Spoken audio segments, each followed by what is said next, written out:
Eh ben, bonjour à toutes et à tous. Merci d'être venus aussi nombreux pour cette conférence. Je remercie Églantine et Marie-Christine de m'avoir invité pour la conférence.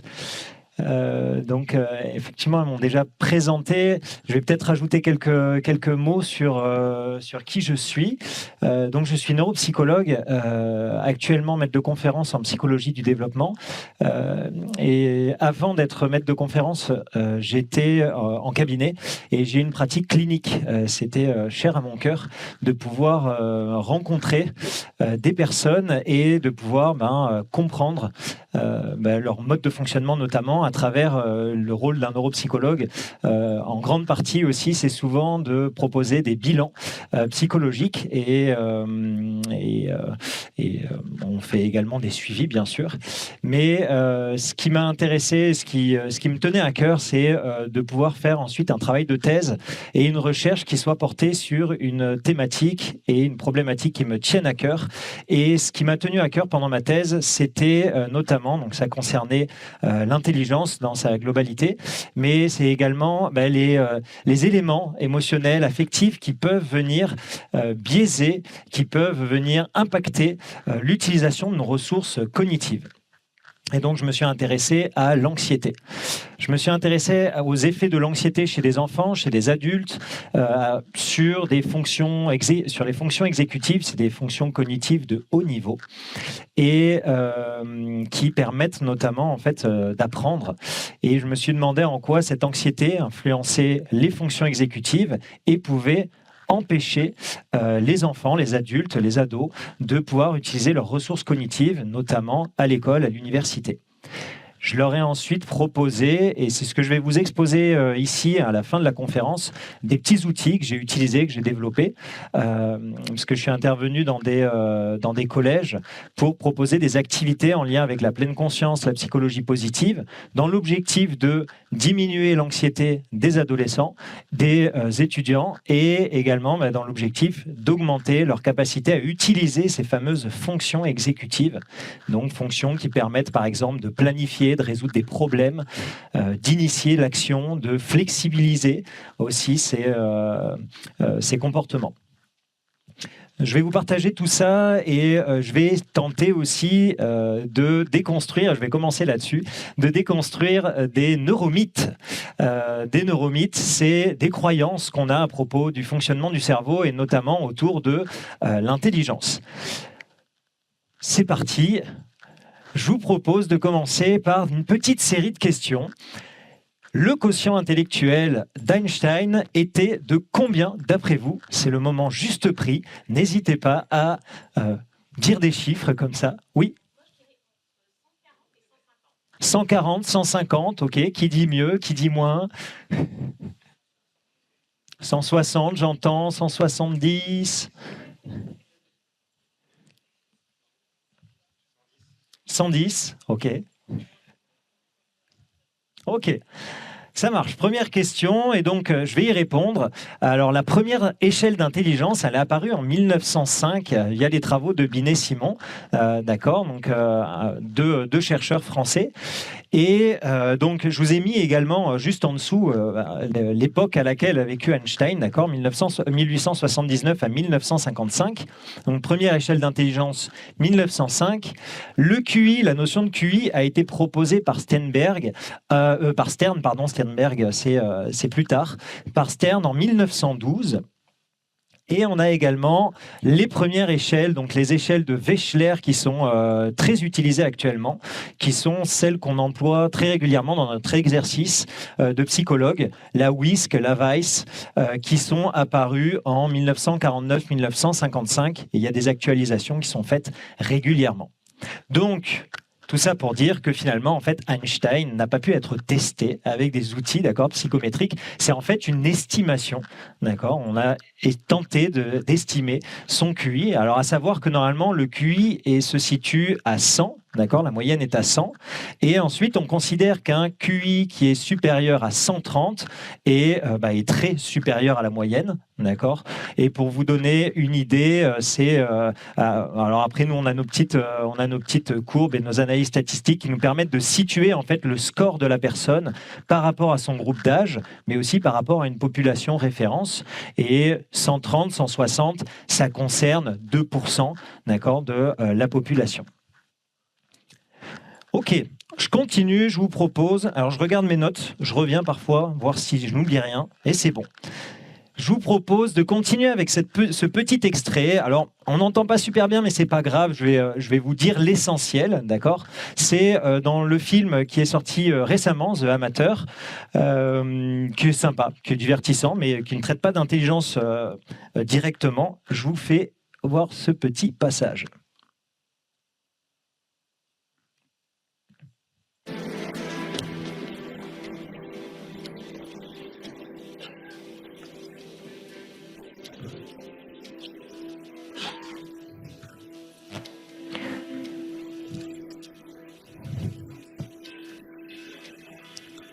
Ok, on a affaire à quelqu'un d'extrêmement intelligent, a priori, et donc vous l'avez peut-être pas entendu, mais l'acteur qui est en charge de l'enquête nous dit « Le type a un QI de 170, on ne présume de rien ». Alors ma question est celle-là, jusqu'à combien peut-on mesurer le QI avec des tests psychométriques valides? C'est pareil, juste prix, en avant. Je vous ai déjà donné une idée avec une moyenne, avec des pourcentages.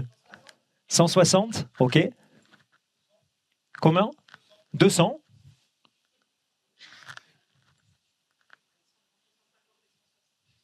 Comment? 150 et 160, ok. D'autres? Et au plus bas, vous m'avez pas dit au plus bas aussi?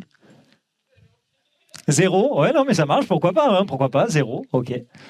Ok, alors, les tests actuels, et notamment les Wechsler qu'on utilise très régulièrement, sont entre 40 et 160. Donc c'est pour ça que je n'ai pas pu m'empêcher de relever. Je regardais ce film-là et je me suis dit, ah, celui-là, je pense que je vais le glisser dans la conférence parce qu'il est assez comique. Et en fait, très régulièrement, on envoie des chiffres qui vont au-delà de 160. D'accord. Donc ce qui est important de savoir, c'est que 160... c'est énorme, d'accord. Et au-delà, ça commence à paraître douteux. D'une part, parce que la majeure partie des échelles vont pas au-delà de 160, et d'autre part, parce que les échelles qui vont au-delà de 160, eh ben, on le dit, au niveau psychométrique, au niveau des statistiques liées au test, c'est très peu fiable. On atteint en fait une probabilité que la personne soit... donc là, je vous ai parlé autour de 160, on était à 2% de la population, d'accord. Alors imaginez à 170 et plus, on est autour de 0, quelque chose. D'accord. Donc c'est très peu probable. Et on sait en plus que avec les tests qu'on utilise, c'est que en fonction de votre humeur, en fonction de tas de paramètres, vos performances peuvent fluctuer. D'accord. Alors avec un certain, il y a un écart, il y a des études qui ont été menées pour tester et retester chez une même personne, voir est-ce que les écarts sont très importants, enfin voilà, pour tenter de les mesurer. Donc un autre neuromythe tombe. Je continue et je vous propose celui-ci. Alors, je vous ai mis des petites images pour aider. Celui-là, je pense qu'il est un peu plus facile à désamorcer. La taille du cerveau permet de se faire une représentation juste de l'intelligence d'une espèce. À votre avis? Yes, ok, très bien, effectivement. Donc, pour vous donner une idée, le cerveau humain, il est plus petit que l'éléphant et que, encore plus, 5 à 6 fois, il me semble, qu'une baleine, d'accord. Et en fait, ce qui compte, c'est plutôt la taille relative du cortex. Le cortex, c'est dans le cerveau, vous avez la substance grise, la substance blanche. Dans la substance grise, c'est là où réside l'ensemble des neurones, d'accord, les corps des neurones. Et et donc, quand on prend cette taille, d'accord, du cortex, là, effectivement, on est les premiers. On a 75,7% de la masse cérébrale, d'accord. Donc, c'est très important. Mais à noter que, j'avais noté que les primates, nos cousins, étaient à 73%. Donc, ça n'explique pas non plus. C'est pas une explication encore suffisante pour justifier l'intelligence de l'espèce humaine. Il y a encore d'autres éléments à prendre en compte, comme la diversité des neurones, notamment. Et j'ai noté autre chose qui pouvait être intéressant, c'est que on a pesé le cerveau d'Einstein, pour en revenir à lui. Il est pesé 1230 grammes par rapport aux 1400 grammes d'un groupe témoin. D'accord ?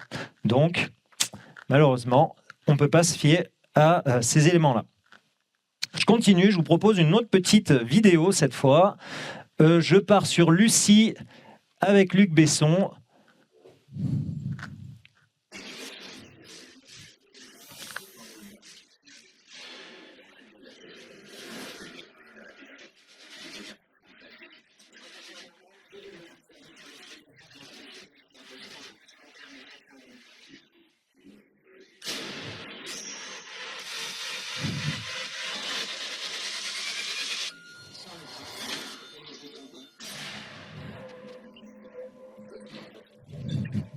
Alors, c'est pas ce soir 20h30 sur Canal+, mais voilà, ce que je trouvais assez rigolo avec ce film, et vous le voyez à un moment, 10, 20, 30, elle augmente en fait ses capacités cérébrales jusqu'à atteindre le 100%, d'accord, et ce qui lui permet en fait de faire des choses assez incroyables dans le film.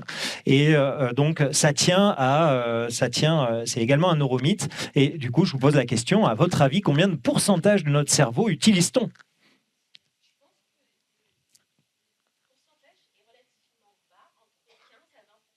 Ok, 15-20%. Ok. 100%, 100%, 10, 30, ok. Ok, ça marche. Donc effectivement, on utilise 100% de notre cerveau, d'accord. Il n'y a pas une zone du cerveau qui s'endort, même quand on ne fait rien, même quand on pense qu'on n'a pas pensé pendant un moment, d'accord. Notre cerveau est actif et tout le cerveau est actif. Il y a plein d'études qui ont été menées. C'est ce qu'on appelle le mode par défaut du cerveau, d'accord. Quand on est dans une activité où on est censé rien faire. Et même ce mode par défaut, il est assez intéressant parce qu'il nous permet d'anticiper potentiellement de futures actions d'une personne. D'accord ? Donc pour vous dire que même ce mode où on est censé ne penser à rien, il nous prépare et il prépare le cerveau à agir après. Pour vous donner une idée aussi, je trouvais ça assez intéressant, le cerveau qui représente 2% du poids du corps, consomme 20% de notre énergie, pour vous dire à quel point il est en activité permanente et il a besoin d'être nourri. Sur des moments où le cerveau est en manque de nourriture, ce qui se passe, c'est que on va brûler nos muscles, on va brûler des parties. Notre corps en fait va racheminer l'énergie en utilisant d'autres cellules pour nourrir le cerveau. Donc pour vous dire à quel point c'est important, et il consomme. Alors pareil, en faisant cette conférence, je suis tombé par hasard sur cet article, ce petit génie britannique, voilà, à peine 12 ans, qui bat Albert Einstein au test de QI. Il fait partie des 2% de personnes les plus intelligentes du monde. Son résultat est hors norme, 162. Voilà. Donc, j'espère qu'avec les neuromythes qu'on a démolis au fur et à mesure des différentes diapos, j'espère que ça vous permet de voir l'aberration de l'information, de se dire ok, c'est relatif. Alors en fait, il faut creuser, et ils expliquent dans l'article que c'est Mensa qui a fait, donc, qui est une association qui ouvre sa porte aux personnes qui ont un QI supérieur à 130, d'accord, et du coup, ils ont des tests, a priori, je ne sais pas lesquels, qui leur permettent de mesurer le QI. Donc, il aurait, sans préparation, l'article précise, eu 162. Voilà. Alors après, on peut se questionner sur le recrutement, sur pourquoi une association de ce type-là. On pourra en discuter après coup. Et du coup, ça m'amène, fin des neuromythes, finalement, qu'est-ce que c'est que l'intelligence ? Qu'est-ce que c'est que l'intelligence? À votre avis, ça mesure, enfin, ça représente quelle capacité?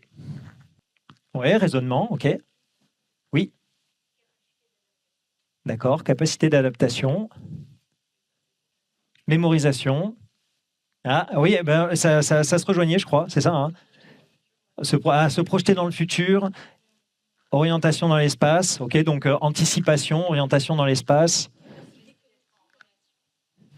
Ok, capacité d'être en relation, capacité cognitive. Ok, donc j'ai l'impression qu'on n'est pas tous unanimes sur ce qu'est l'intelligence et c'est normal. Même les chercheurs en fait ne sont pas unanimes du tout sur ce qu'est l'intelligence. Je vous en ai mis quelques-uns, donc qu'on a pu entendre là dans la salle. Capacité de résoudre des problèmes nouveaux. Alors il y a Edward Claparède, Howard Gardner. Il y a d'autres personnes qui définissent l'intelligence en passant par la résolution de problèmes. Vous avez Piaget, qui est un psychologue du développement et qui lui a... Donc, j'ai coupé un peu la phrase, hein, la citation. Normalement, l'intelligence ne tient pas au savoir, quelque chose comme ça. C'est ce que l'on fait quand on ne sait pas qui fait l'intelligence d'une personne. Et vous avez des vagues, ça c'est des chercheurs, notamment Olivier Houdet, c'est des chercheurs enfin, voilà, qui sont encore en activité, et ils soulignent comme case l'inhibition et la mémoire de travail. D'accord ? L'inhibition, la mémoire de travail, en fait, c'est lié à ce dont je vous ai parlé au tout début de la conférence, les fonctions exécutives. C'est des fonctions de haut niveau qui nous permettent de faire plein de choses. Capacité d'inhibition, par exemple, vous avez l'habitude de vous rendre au travail en empruntant un chemin, paf, il y a des travaux, et là tout de suite, ce que vous devez faire, c'est inhiber le comportement automatique qui est de passer par ce chemin, vous ne pouvez pas, il va falloir élaborer une nouvelle solution pour emprunter un nouveau chemin et vous rendre au travail. De la même manière, la mémoire de travail, c'est vous allez en fait accumuler un nombre d'informations et c'est ce que vous êtes en train de faire là actuellement. Je suis en train de vous envoyer plein d'informations. Alors il y a le traitement que vous en faites, d'accord ? Moi je le fais visualiser comme ça, mes patients, je leur dis c'est une espèce de centre de tri de l'information.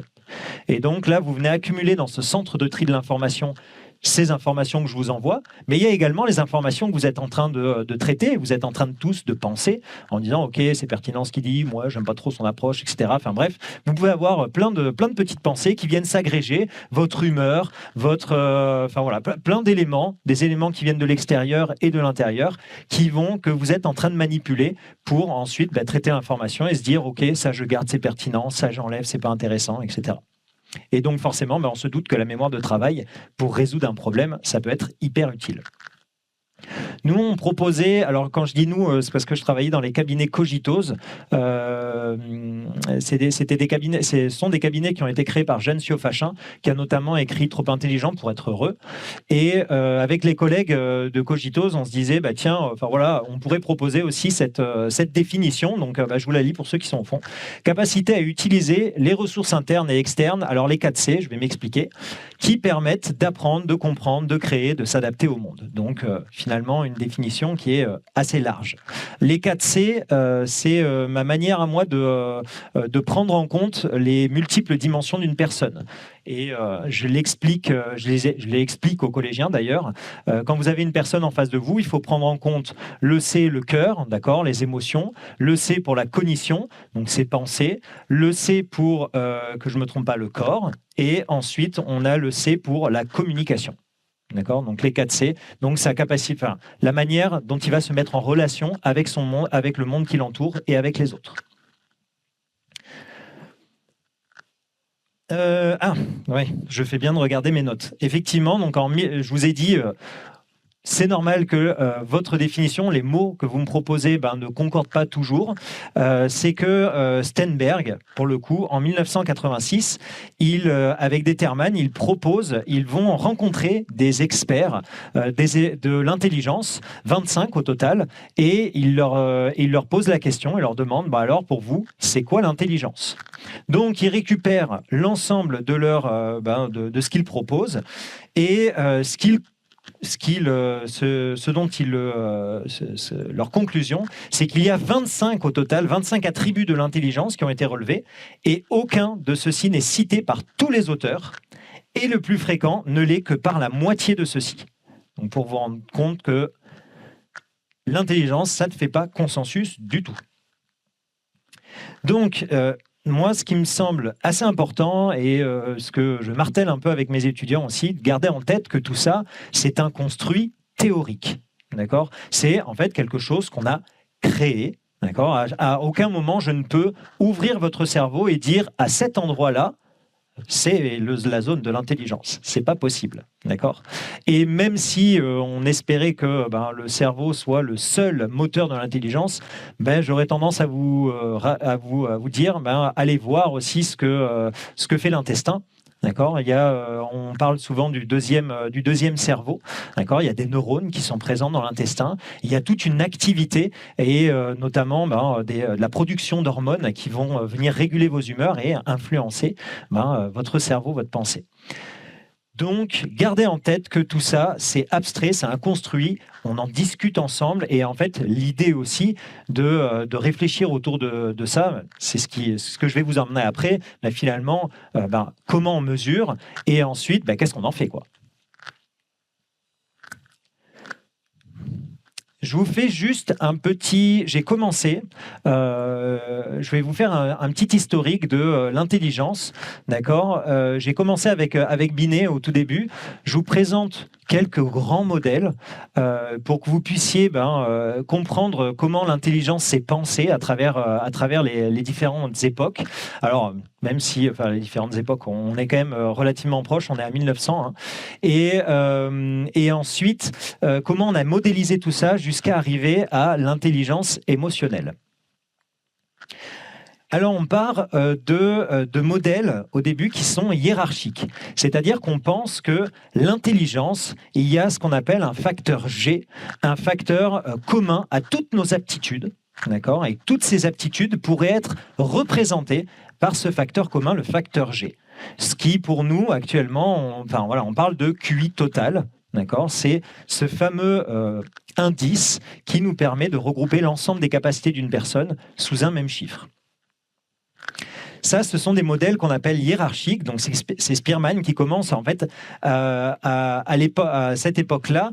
C'est encore, on pense que venir mesurer ce qui se passe dans le cerveau et le raisonnement, c'est compliqué, voire impossible. Spearman, lui, il est convaincu, il dit non, c'est possible, je vais créer des tests et on va essayer d'analyser, de voir comment les personnes réfléchissent. Et vient donc les premiers tests avec Spearman, Binet.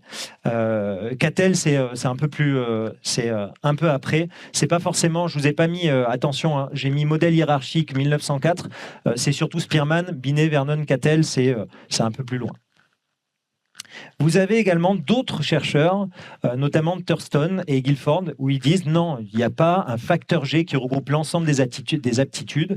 Ce qu'il y a, c'est plein d'aptitudes différentes, d'accord ?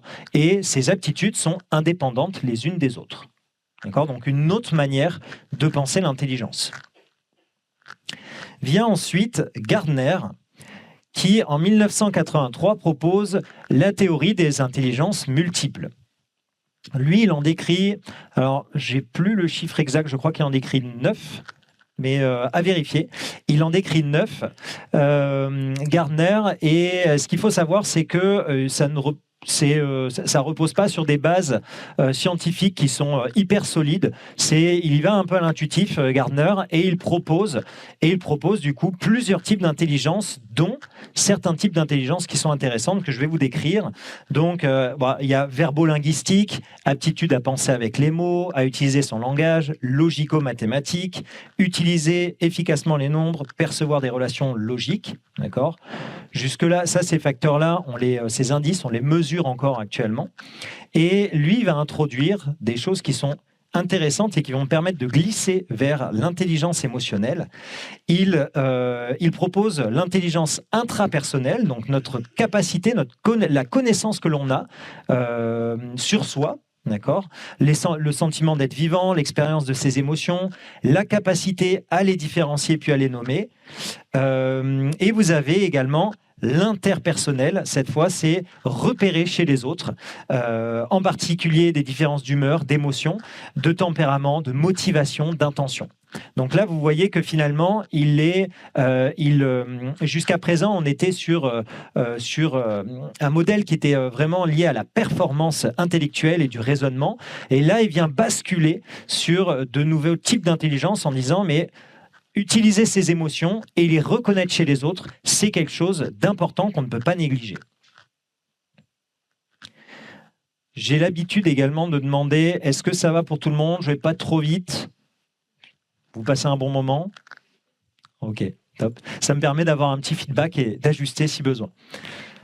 On continue alors et on arrive en 1990. Donc vous voyez que c'est une notion qui est hyper récente. L'intelligence émotionnelle, deux chercheurs, Meyer et Salovey, que je ne me trompe pas dans la prononciation, où ils vont proposer, alors c'est un oxymore en soi, intelligence émotionnelle. Alors pourquoi c'est un oxymore? Parce que traditionnellement, l'intelligence s'est associée à l'idée de la raison, à des processus qui sont très évolués, d'accord, de haut niveau, tandis que les émotions, au contraire, elles sont volontiers attachées à une idée de passion, d'irrationalité, et donc à considérer comme quelque chose de primaire et d'inférieur. D'accord? Donc, intelligence émotionnelle, oxymore, on met deux choses contradictoires en commun, et eux, ils disent, pour eux, c'est l'habileté à identifier ses propres états internes, motivation, comportement, ainsi que ceux des autres, et à interagir avec autrui de manière optimale sur base de ces informations. Donc vous voyez que dans cette définition, on retrouve ce que Gardner proposait, on retrouve de l'intelligence intrapersonnelle et de l'intelligence interpersonnelle. On mixe l'ensemble et paf, ça donne l'intelligence émotionnelle. Alors au départ, c'est un concept que Meyer et Salovey commencent à étudier, mais il n'y a pas grand monde qui se fédère autour de cette thématique-là, jusqu'au moment où il y a le livre à succès de Goleman qui apparaît en 95. Alors Goleman, c'est quelqu'un qui est vraiment très doué pour vulgariser, et c'est ce que son livre fait. Il vulgarise du coup ses différents travaux. Et alors à savoir que c'est vraiment un des plus gros best-sellers du XXe siècle, d'accord. Donc il a une importance vraiment énorme. Il a eu une influence énorme. Alors pourquoi il a eu une influence énorme? À votre avis, qu'est-ce que vous en pensez? Ouais, ok, ouais, l'avènement du développement personnel. Ouais. Ok. Qu'est-ce qui peut être inquiétant avec le concept d'intelligence? Si je vous fais passer un test et que je vous donne un chiffre, comment vous allez le vivre? Ouais, ça dépend des résultats, on est d'accord. Ça dépend des résultats. Donc, va y avoir un processus de comparaison. Potentiellement, il y a ce concept de norme. On est en train d'essayer de normer ce concept abstrait, ce construit théorique. Et ce qui peut être inquiétant, c'est qu'il y a un effet aussi où on peut se dire, bon, c'est comme ça, c'est pas autrement. J'ai cette intelligence et je peux, enfin voilà, ça va pas évoluer ou il va pas se passer grand-chose dans ma vie d'incroyable parce que j'ai ce niveau-là ou ce niveau-là. Enfin voilà. Ça peut être assez, du coup, inquiétant. Et moi, c'est une notion que je détruis très rapidement avec les ados, où je leur pose la question et je leur demande en consultation, avant de passer un bilan notamment, où je lui dis, tu penses que ton intelligence, elle est fixe ou elle peut évoluer? Et généralement, les patients qui viennent me voir, qui ne sont pas dans un super état parce qu'il y a du stress ou il y a un manque de confiance en soi, généralement, ils me disent oui, c'est comme ça, c'est pas autrement. Et j'ai plus le nom du chercheur, mais c'est un concept aussi en psychologie, le growth mindset. C'est cette perspective et penser qu'on est capable en fait d'une croissance, d'accord, régulière, et qu'on est capable d'apprendre et de grandir en fonction de des différentes stimulations qu'offre l'environnement. Donc, eux, ils ne sont pas en mode croissance, justement, ils sont en mode fixe. Les adolescents que je viens voir, et ils me répondent à la question en mode non, c'est comme ça ne changera pas, mon intelligence est escalée. D'accord? Donc, très rapidement, je viens leur dire non, attention, ça dépend du contexte, de l'environnement, de comment tu es stimulé, etc. Et du coup, j'en reviens à Goleman. Goleman, ce qu'il vient faire et ce qui est hyper rassurant, c'est que là, on touche à des émotions, on touche moins à de la performance, d'accord, et on touche un peu plus à quelque chose qu'on peut apprendre. Ouais, les émotions en fonction des parents qu'on a eus, de l'éducation et même encore en fonction actuellement là, des apprentissages que je peux faire pour comprendre, pour m'introspecter, eh ben, je peux faire grandir ces connaissances et potentiellement développer mon intelligence émotionnelle. D'accord ? Donc, c'est aussi pour ça que c'est rassurant et qu'on s'est dirigé voilà, que les personnes, je pense, sont allées acheter ce livre. Ernstein et Murray, alors deux chercheurs qui disent que l'intelligence, il y a une forte composante génétique qu'il est difficile à modifier et qui diffère en fonction de la classe socio-économique, d'accord ? Et que ça va déterminer la réussite, le degré du succès professionnel de la personne. Goleman, lui justement, il arrive et il dit « Attention, l'intelligence émotionnelle, elle est aussi, si ce n'est pas même 2 fois plus importante que le QI dans la prédiction du succès professionnel et personnel. » Hyper rassurant, non ? Sauf que c'est pas totalement fondé, malheureusement. Il y a des débats qui ont eu lieu et qui font que c'est pas 2 fois plus, d'accord. La réussite, elle est loin de dépendre uniquement des capacités intellectuelles, c'est certain, d'accord. Mais voilà, tendent à montrer que, en tout cas, les études actuelles tendent à montrer que l'intelligence émotionnelle est aussi importante, d'accord, que le QI dans l'adaptation et la réussite de l'individu. Ça va pour tout le monde ? En 2004, il propose les premiers tests. Donc, moi, je vous avais présenté les tests, notamment les tests de Wechsler, et vous avez vu celui de Binet et Simon. C'est 1904. Les premiers tests, 1908, 1909 pour les Binet-Simon.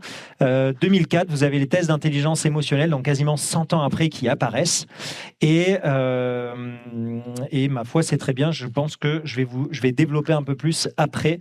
Je vais vous lister, je vais vous montrer les outils qu'on utilise pour mesurer l'intelligence tout court et les outils qu'on utilise pour mesurer l'intelligence émotionnelle. Là, je vais juste faire un petit arrêt, une petite étape sur les émotions, parce que jusqu'à présent, on a bien essayé, on a déconstruit le concept d'intelligence. Maintenant, j'aimerais petit à petit basculer sur la notion d'émotion. Alors, la notion d'émotion, pour la définir, ce qui est important, c'est qu'il y a plusieurs dimensions à prendre en compte. Première dimension, c'est que donc la dimension des pensées, d'accord, le C, cognition, pensée, suscitées par la situation. Vous avez également des modifications biologiques qui sont liées à une émotion. On va prendre un exemple concret. L'exemple concret qu'on donne régulièrement, c'est vous baladez en forêt, vous êtes face à un ours. Qu'est-ce qui se passe ? D'accord ? Il va y avoir des modifications, donc vous allez percevoir la menace, vous allez penser, qu'est-ce que je fais ? D'accord ? Des modifications biologiques qui vont apparaître. Il va y avoir une tendance à l'action. Potentiellement une modification expressive et comportementale, il y a peu de chances que vous restez stoïque face à l'apparition d'un ours, et également une expérience subjective. On déconstruit, je vois l'ours, je pense c'est la catastrophe. Déjà, je vais aussi... il y a la pensée, mais il y a un élément extrêmement important que je n'ai pas mis dans cet ensemble-là. Il y a une dimension perceptive. Si je ne perçois pas l'ours, forcément, j'aurais pas peur. Mais je le perçois, j'analyse. Est-ce qu'il me veut du mal ? Est-ce qu'il est curieux ? J'ai des pensées qui sont suscitées, donc j'évalue. Je vais potentiellement me dire, OK, il me veut du mal, il est en train de courir vers moi. Je vais avoir une modification biologique, donc ça va être par exemple une augmentation du rythme cardiaque si j'ai peur. Je vais commencer à prendre mes jambes à mon cou si j'y arrive. Parfois, en fait, vous avez 3 réactions possibles pour la peur. C'est fight, soit vous vous battez. Contre l'ours, je vous conseille pas. Soit c'est fly, vous partez. Et sinon, c'est freeze. D'accord ? Donc, vous êtes gelé et vous ne savez pas quoi faire. Donc, les fameuses modifications expressives et comportementales. Donc, tout ça, ça constitue une émotion. Alors, pareil, là, je vous je vous balance cet ensemble de dimensions et ça a l'air assez clair et ça a l'air, enfin, on a l'air de se dire, bon, ok, on sait ce que c'est qu'une émotion. Bah non, pas du tout, non plus. Le même travail que celui de Steinberg que je vous ai présenté en 1986, il y a un travail plus récent de 2010 qui a été fait par Izard. Izard, c'est un des grands chercheurs qui a travaillé sur les émotions et notamment sur ce qu'on appelle les émotions de base, les émotions universelles.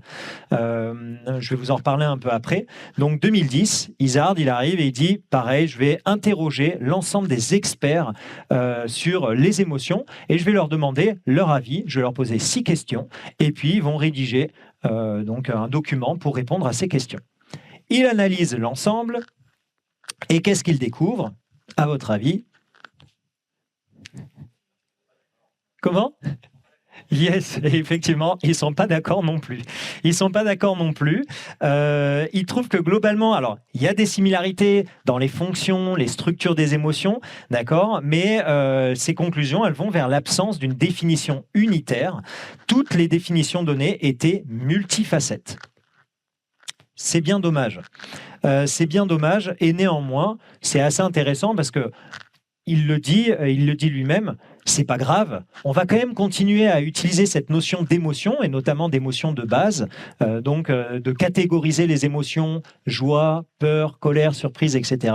Parce que pour comprendre le monde qui nous entoure, comprendre la psychologie humaine, et pour faire des recherches, en fait, cette notion, elle est hyper utile. Donc on va continuer à étiqueter et à faire de la recherche avec ces théories-là. Ça, c'est un petit tableau que j'avais récupéré de Ortoni, un livre qui est sorti en 2022, une réédition. Et ils se sont amusés, ces chercheurs, à récupérer l'ensemble des théoriciens. Donc, ils pensent que les émotions, on peut les catégoriser, d'accord, en plusieurs petites catégories. Et ce qu'ils faisaient, ces chercheurs, c'est qu'ils prenaient selon chaque auteur et puis ils cochaient. Hop, si la peur, la colère, la joie étaient présentes dans leur modèle théorique. Alors, je vous laisse regarder le tableau et il y a peut-être des constats qu'on peut faire ensemble.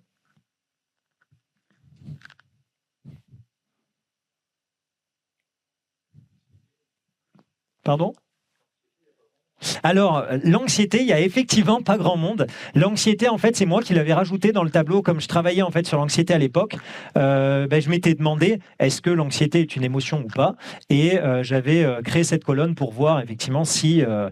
c'est pour ça qu'elle est peu nombreuse. Les autres qui sont peu nombreuses, en fait, sont catégorisées dans autres. Voilà. Mais bonne remarque.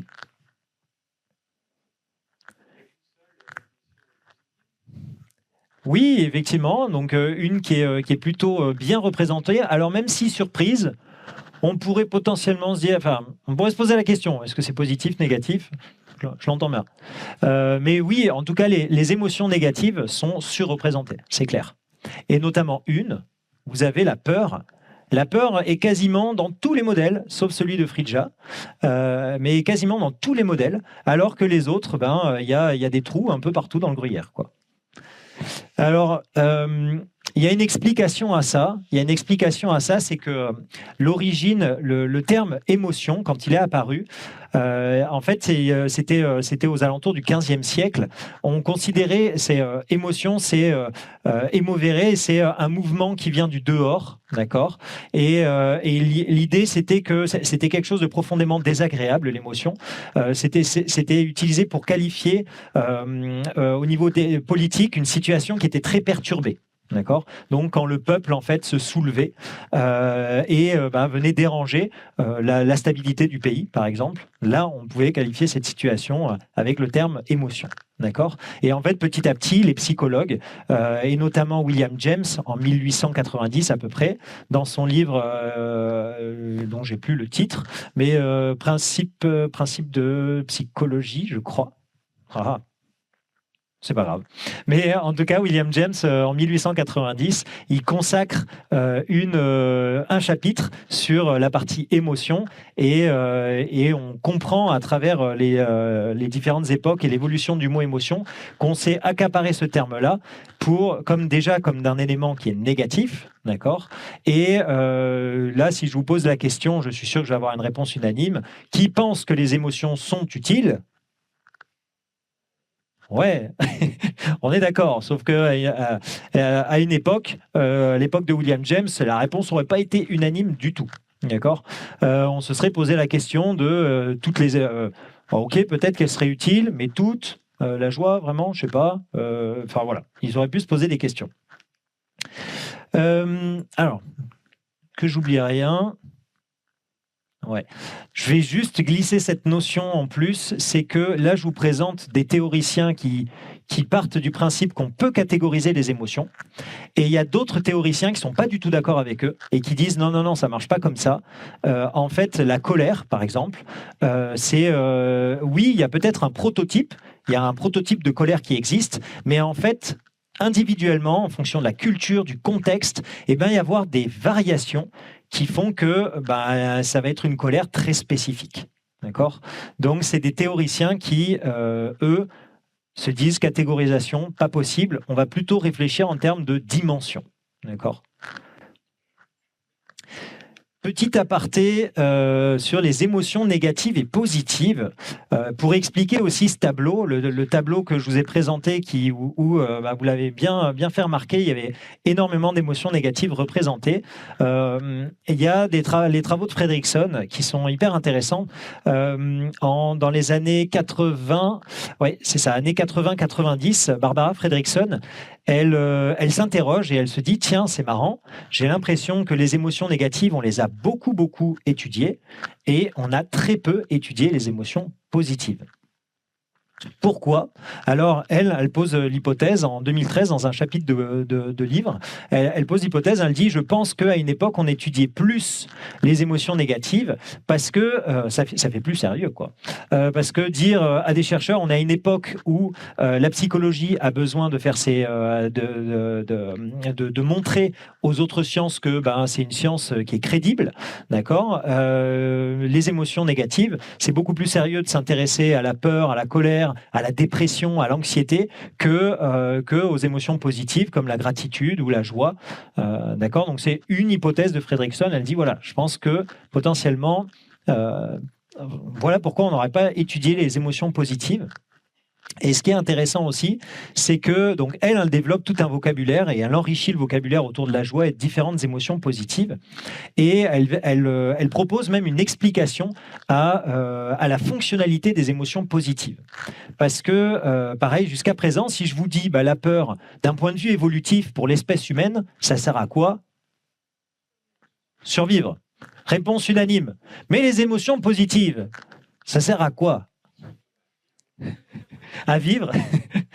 Moins évident de trouver une théorie qui permette de dire que on a conservé les émotions positives et on continue d'en éprouver. D'accord. Sa théorie, du coup, elle propose que les émotions positives élargissent l'attention et permettent de créer des compétences qui vont permettre des compétences comme la créativité, qui vont permettre plus tard, sur du plus long terme, de construire une civilisation qui se développe. Alors que les émotions négatives, on va plutôt peut-être avoir tendance à rentrer dans sa grotte et à pas en sortir parce qu'on a eu peur de l'ours. D'accord. Donc c'est sa théorie d'élargissement de l'attention. Il y a plein de petites expériences assez sympas. C'est pas l'objectif, mais voilà, je fais une petite aparté pour comprendre cette différence entre émotions négatives et positives. Et c'est peut-être aussi ce qui explique que l'intelligence émotionnelle, c'est quelque chose qui est arrivé plus tard, d'accord, parce que simplement les chercheurs se sont focalisés sur les émotions négatives. D'ailleurs, à ce propos, là, on est encore en train de catégoriser. On est encore en train de faire une catégorisation émotion négative, émotion positive. Nous, en séance, en psy, on n'utilise plus cette catégorisation parce que simplement, émotion négative, ça sous-entend quoi ? c'est pas bien. Effectivement, c'est pas bien, on n'en veut pas, la tristesse, la colère, c'est à bannir. Du coup, nous, on utilise plutôt cette catégorisation-là en qualifiant des émotions d'agréables ou de désagréables pour souligner ensuite avec l'enfant, l'ado, l'adulte que, en fait, elles ont des fonctions bien précises, ces émotions, et qu'elles sont toutes hyper utiles.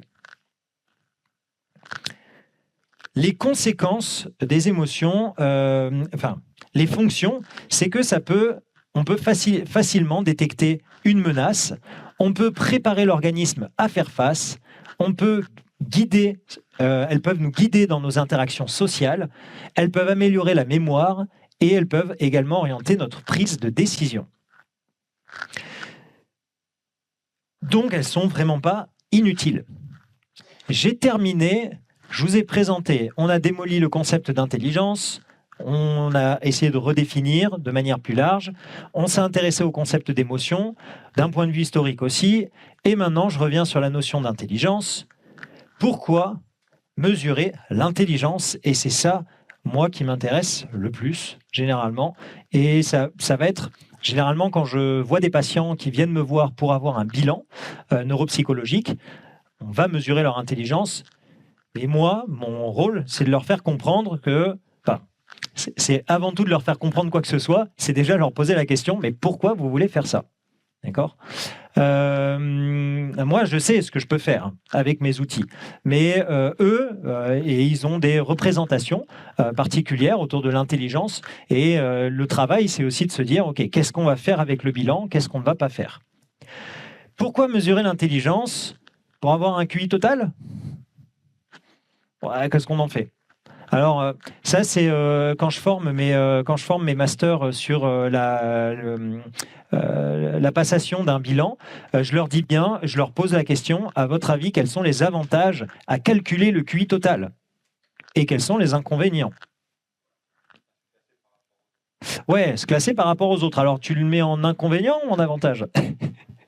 Ouais, ouais, c'est ça, plutôt inconvénient. Ouais. Moi aussi, je le mettrais en inconvénient. Ok. Quel autre avantage ou désavantage? Ok. Alors, en sachant que c'est pourquoi pas. En sachant qu'un test de QI, généralement, il coûte pour des adultes, on pratiquait des prix de 510 €. Alors, à savoir que, en fait, on passe 3/4 d'heure avec un patient. On passe 3/4 d'heure avec le patient à faire le tour de sa vie. Alors moi, c'était plutôt 1 heure. Autour de sa vie, des enjeux du bilan, etc. On passe le bilan qui dure 2 heures. D'accord. Ensuite, moi, de mon côté, j'ai 3 heures de rédaction. Et ensuite, je le revois, je lui rends un papier et je lui explique tout ce que j'ai compris du bilan et de ce qu'on a fait ensemble. Donc, vous avez un nombre d'heures, en fait, qui justifie le prix. Donc, pourquoi pas tester sa marge de progression? Néanmoins, c'est un sacré coup. Oui, ça me va. Effectivement, moi, c'est quelque chose qui m'importe le plus dans le bilan, c'est venir à la rencontre du patient, de la personne que j'ai en face de moi, et j'aimerais réaliser un petit portrait, une photographie, un instant T, de son fonctionnement cognitif et affectif. Je mets bien le « et », c'est pas que cognitif, même si les tests, ils laissent apparaître ils font le focus beaucoup sur les performances cognitives, mais il n'y a pas que, on s'attarde beaucoup sur l'affectif. Il y avait une question? Non, c'est bon? Okay. Je vous ai laissé, j'ai laissé un point en suspens sur le QI, sur l'importance de calculer le QI total. Moi, personnellement, je le donne très rarement à mes patients, tout en leur disant qu'ils peuvent l'avoir s'ils le souhaitent, mais que, à mon sens, il y a déjà plein de chiffres, on possède déjà plein de chiffres, et que le QI total, on risque de s'accrocher à une représentation assez fixe. Et moi, je passe 3 heures à écrire un bilan, et j'ai envie de dire, à aucun moment, je ne résumerai votre mode de fonctionnement cognitif et affectif juste avec ce chiffre. Ça serait extrêmement réducteur et je ne veux pas que vous vous souveniez que de ça, quoi. Parce que j'ai plein d'autres choses à vous dire. Donc ça, c'est vraiment un désavantage que j'y trouve. L'avantage, à la limite, que je peux y voir, c'est pour des recherches scientifiques, si je veux diagnostiquer une déficience intellectuelle, d'accord. Et à la limite, si je veux redorer le blason, faire en sorte que le QI total est joli, et je me dis que la personne manque de confiance en elle. Là, à la limite, je peux lui inscrire pour que ça la rebooste et qu'elle puisse reprendre confiance en elle. Après le reste, j'y vois que des inconvénients. Après, c'est discutable et je suis ouvert à la discussion. L'objectif de réaliser ce portrait, ça va être de permettre à l'entourage, souvent, alors j'ai mis à l'entourage, mais surtout aux patients, l'entourage parce que je pensais en fait à mes petits patients, mais d'entrevoir les compétences, les vulnérabilités, et pas que les vulnérabilités, les compétences aussi, surtout, et également de proposer des solutions pratiques, orientation scolaire, thérapeutique, ou même, sans aller là-dedans, tout simplement identifier les compétences, comment on peut les utiliser, et potentiellement comment faire face à des vulnérabilités grâce à ces compétences. Et ce qui est important également pour moi, tous mes collègues ne seront pas d'accord avec moi, moi je le présente, le bilan, je le dis, il y a vraiment un aspect presque de médiation, d'accord, où je vais prendre un outil et cet outil va me servir pour de la thérapeutique et pour comprendre avec le patient ce qui se passe, c'est quoi son mode de fonctionnement, et ça va lui permettre même le bilan. C'est ce que je lui dis, c'est que les tests que je vais utiliser, c'est un prétexte pour rentrer en relation avec vous et pour comprendre votre mode de fonctionnement. Mais c'est aussi un prétexte pour que vous voyez en pleine action et que vous puissiez prendre du recul sur votre mode de fonctionnement. Voilà pourquoi je veux mesurer l'intelligence. Et vous voyez qu'en fait, je mesure l'intelligence. C'est extrêmement large, quoi. C'est pas que l'intelligence, je mesure plein de choses et voilà, je m'arrête pas qu'à ce concept. Oui. Ouais. Donc, je vais vous montrer simplement, je vais vous montrer les tests, les petits tests qu'on utilise, et puis je vais vous donner des exemples très concrets. Justement, on y arrive. Comment mesurer l'intelligence ? Comment mesurer l'intelligence ?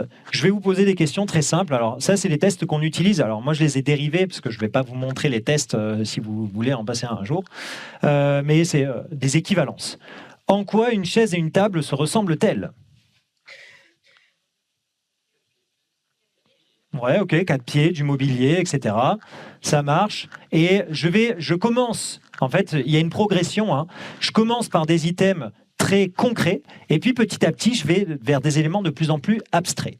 Et là, par exemple, un élément très abstrait, ça serait en quoi le mensonge et la vérité se ressemblent-ils ? Ouais, représentation de la réalité, ça blesse. Ok, très bien, pourquoi pas. Et donc là, moi, je vais pouvoir coter 0, 1, 2, etc. en fonction des réponses. Je vais avoir plein d'items. Et ça va me permettre de me faire une représentation de la compréhension verbale, à quel point la personne est capable de faire du lien entre plusieurs mots.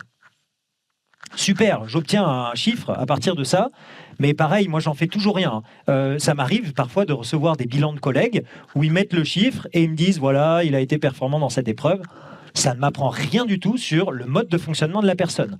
Moi, ce qui m'intéresse en revanche, c'est, j'ai entendu des réponses un peu différentes. J'ai entendu, par exemple, ça blesse. Ok, c'est peut-être pas super pertinent, mensonge, vérité, mais je m'en fous. En fait, ce qui est chouette avec cette réponse, c'est qu'elle est qualitative et je vais pouvoir comprendre dans quelle posture, quel est le mode de fonctionnement, comment elle envisage le monde, la personne. Et c'est ça, moi, qui m'intéresse le plus. D'accord ? Autre, donc ça, je vous présente des grands domaines. D'accord ? Je ne vous présente pas toutes les épreuves, je vous présente juste 5 domaines qu'on mesure, donc avec ce qu'on appelle la WISC et la Weiss, donc les échelles de Wechsler d'intelligence, soit pour enfants, soit pour adultes. On va demander au patient, on lui montre une image, je lui donne des cubes et il doit reproduire le plus vite possible, d'accord, certaines formes. Je chronomètre, pareil, je peux avoir des performances. En soi, sa performance à la fin... oui, super. Voilà, il est au-dessus de la moyenne, il est en dessous. Pareil, je m'en fiche un peu. Par contre, ça va être hyper intéressant pour moi de comprendre comment il a raisonné, quelle stratégie il a utilisée. Est-ce qu'il a paniqué ? Est-ce que le stress a été source de panique ? Il a perdu ses moyens ? Est-ce qu'il m'a regardé pendant l'épreuve pour chercher un feedback, pour chercher un soutien? Et ça, c'est des éléments qui sont hyper importants parce que je me dis, bon, un enfant qui me résout ce truc-là et limite, je vois le sourire, je me dis, cool, il aime le challenge et ça ne les ferait pas du tout, d'accord ? Il se sent en sécurité pour faire ce genre de choses. Et l'ado ou l'enfant qui me regarde toutes les 5 minutes pour chercher de l'approbation, ça me donne des éléments à donner ensuite aux parents, aux enseignants, pour leur dire, bah voilà, en fait, il a besoin encore d'un soutien pour se sentir en sécurité, pour pouvoir raisonner. Et il a besoin de l'autre, il a besoin d'un feedback. D'accord ? On mesure également tout ce qui est mémoire de travail et vitesse de traitement. Alors, vitesse de traitement, je ne vous donne pas d'exemple, mais en gros, c'est de la rapidité, vraiment. La mémoire de travail, ça va être des exercices du type, je vous donne une série de chiffres, et puis vous allez me les restituer, cette série de chiffres, dans l'ordre dans lequel je vous les ai donnés. Vous êtes prêts ? Prête ? 2, 8, 5, 4, 3. Yes, ok. Je vais augmenter le nombre de chiffres, d'accord ? Et ça va me permettre d'avoir une idée de sa mémoire à court terme. Maintenant, je vais lui demander le même exercice, mais sauf que je vais lui donner la série, il va devoir me les redonner à l'envers. Ouais, c'est bien, je vois que ça commence effectivement. Ok. Donc vous voyez que ça demande un autre travail, on est dans notre centre de tri de l'information. Je vous ai balancé une info, et là vous êtes en train de retravailler cette information pour m'en restituer une nouvelle. D'accord ? Donc c'est ce type de tâche qu'on leur fait faire. Et ensuite, on teste bien sûr le raisonnement. Et donc là, je vais lui demander, donc c'est très progressif bien sûr, hein, je vais lui demander quelle image il va mettre ici pour qu'il y ait une logique. D'accord ? Et donc, c'est l'équivalent, ça s'appelle les matrices de Raven. Nous, on utilise d'autres types de matrices avec les échelles de Wechsler, mais voilà, c'est cette idée, c'est ce principe. Alors Grégoire, il dit bien, Jacques Grégoire, c'est un psychologue qui travaille beaucoup sur ces échelles-là, qui a sorti des livres qui sont vraiment en référence pour mes étudiants. Et il le dit bien, ça mesure une expression de l'intelligence. Donc voilà, pour vous dire qu'il y a d'autres manières de faire qui existent. Alors, petit aparté, c'est que là, je vais avoir 5 indices au total et je peux avoir également un QI total. Et je peux avoir, donc moi, je leur fais passer 2 épreuves par indice, d'accord ? Et donc, je vais avoir plein de chiffres pour leur expliquer leur performance, les endroits où ils sont à l'aise, les endroits où ils sont en difficulté et surtout, pourquoi ils sont en difficulté, pour mettre du sens ou pourquoi ils sont à l'aise.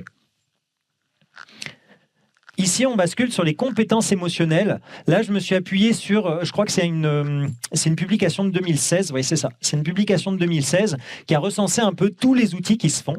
Donc là, vous avez des outils du type basé sur la performance. D'accord ? Donc vous avez ce test-là, cette batterie qui existe. Et après, vous voyez que vous avez beaucoup d'auto-évaluation, voire une évaluation par autrui. D'accord ? Avec, je vous ai pas mis les dates, c'est dommage. Mais celui-ci, la première batterie, mince, je vous ai pas mis les dates, j'arriverai pas à me souvenir des dates, mais vous avez vu que Mayer et Salovey ont conceptualisé l'intelligence émotionnelle dans les années 90. On se doute que la batterie, je crois qu'elle est... Ah mais si, j'ai mis 2004, il me semble. J'ai mis 2004 dans une autre diapo, donc test d'intelligence émotionnelle, il date de 2004. Alors moi, pour répondre aussi à la question, j'emploie pas ces tests-là. Simplement parce que j'emploie des tests projectifs en plus qui feront pas l'unanimité chez mes collègues neuropsy. Les neuropsy, on est très derrière des tableaux, derrière des tests, etc. Il y a ce côté un peu défensif presque. Mais j'ai appris, grâce à des collègues cliniciens, à ouvrir un peu et à abaisser mes défenses. Et j'utilise des tests projectifs du type racontez-moi l'histoire. Donc je pourrais pas vous la faire passer, je suis désolé, mais racontez-moi l'histoire d'une gomme. Hyper libre. Je n'ai pas une réponse attendue, il n'y a pas de réponse parfaite. Généralement, je propose ça à la fin de mon bilan. Ils sont épuisés, les patients, et les défenses sont au plus bas. Et là, je vais voir comment ils créent une histoire, quel est le contenu de l'histoire, et je vais essayer de faire des ponts entre ce que j'ai pu mesurer concrètement, objectivement, et ce qu'ils me renvoient dans une histoire qui est beaucoup plus ouverte. D'accord ? Et donc là, moi, je vais m'approcher de la part un peu plus de la dynamique émotionnelle et relationnelle de la personne, même si, en fait, à travers les tests, je vous l'ai dit, je le fais, en fait, déjà. Alors, je ne peux pas m'empêcher, je l'ai mis, j'avais repéré ce site. C'était un collègue qui proposait, dont je ne dirai pas le nom, qui proposait un dépistage du haut potentiel émotionnel et également du haut potentiel intellectuel. Il s'agit du seul test fiable pour déterminer la probabilité que vous ayez un haut potentiel émotionnel. Donc, comme le intellectuel, c'est à partir de 130 d'une certaine norme, d'accord, qu'on dépasse, on peut qualifier la personne de haut potentiel intellectuel ou émotionnel. Alors, pareil, spoiler alerte, attention, si vous venez me voir et que vous venez me voir pour un haut potentiel intellectuel, j'en ai rien à faire. Ça ne m'intéresse pas. Enfin, ça ne m'intéresse pas. Je vous ferai passer le bilan, mais je vous dirai à la fin si vous êtes au potentiel intellectuel ou pas. Mais en fait, moi, ce qui m'intéresse, c'est comprendre votre mode de fonctionnement et rentrer en relation avec vous. Et c'est un travail qui est beaucoup plus précis que simplement vous donner un chiffre et vous dire vous êtes dans cette catégorie ou vous l'êtes pas. Ça m'intéresse pas beaucoup. Du coup, moi, je vous montre ça. En fait, j'ai mon avis qui est propre. Mon idée, c'est plutôt de questionner et plutôt de se dire qu'est-ce qu'on en fait en fait. Il y a un questionnaire. Alors, je suis allé voir le questionnaire. J'ai recensé. C'est des questions assez variables. Quel âge avez-vous? Vous sentez-vous différent des autres? De quelle façon? Est-ce que ça a toujours été le cas? Vous décririez-vous, etc. Et donc, le collègue fait payer 50 € ce dépistage. Et puis, il dit, attention, ça va être analysé rapidement. Et je vous enverrai une réponse à avis d'expert. Et puis après, on fera un plan d'action. Et potentiellement, si vous voulez être sûr de vous, on fera un bilan ensuite, avec le coût du bilan. D'accord. Moi je me questionne, les 3 questions qui me viennent, c'est quel est l'intérêt de ce type de questionnaire pour le clinicien et pour le patient? Comment est-il vendu? Pourquoi il est acheté? Et quel bien ça fait aux personnes qui le remplissent? Et quelle efficacité? Sur quoi? Sur qui? Moi, en fait, en soi, pourquoi pas? Et si ça fait du bien à des personnes, tant mieux. C'est plus que ce qui est dit et comment c'est vendu, ça me dérange un peu plus. Que je surveille le temps. 20 minutes, je pense que ça peut être pas mal, c'est bon? 20 minutes? Ouais. Comme ça, on pourra répondre aux questions ensuite. Je vais basculer sur des aspects concrets. Qu'est-ce que j'ai fait dans les collèges pour booster l'intelligence émotionnelle des ados? Alors, je l'ai fait avec de la mindfulness, bien sûr, avec de la psychologie positive. Il n'y a pas que ces outils qui existent. Vous avez des tonnes d'outils. Je vous ai mis des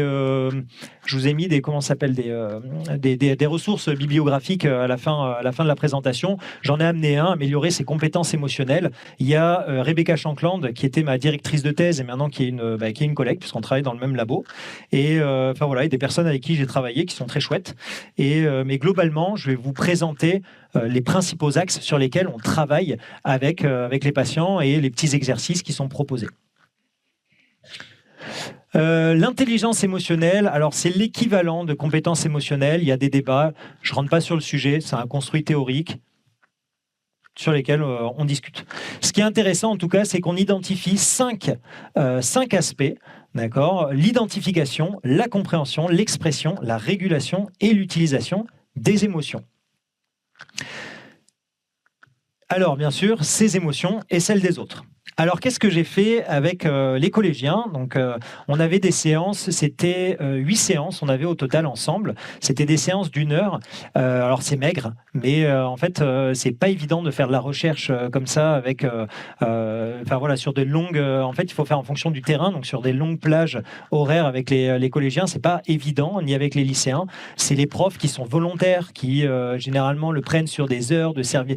Je sais plus comment ils se débrouillent, mais en tout cas, ils sont obligés de libérer dans leur emploi du temps. Donc bref, c'est pas évident. Donc 1 heure sur 8 semaines, on se voyait, et je leur ai proposé plusieurs exercices donc pour travailler sur l'identification des émotions.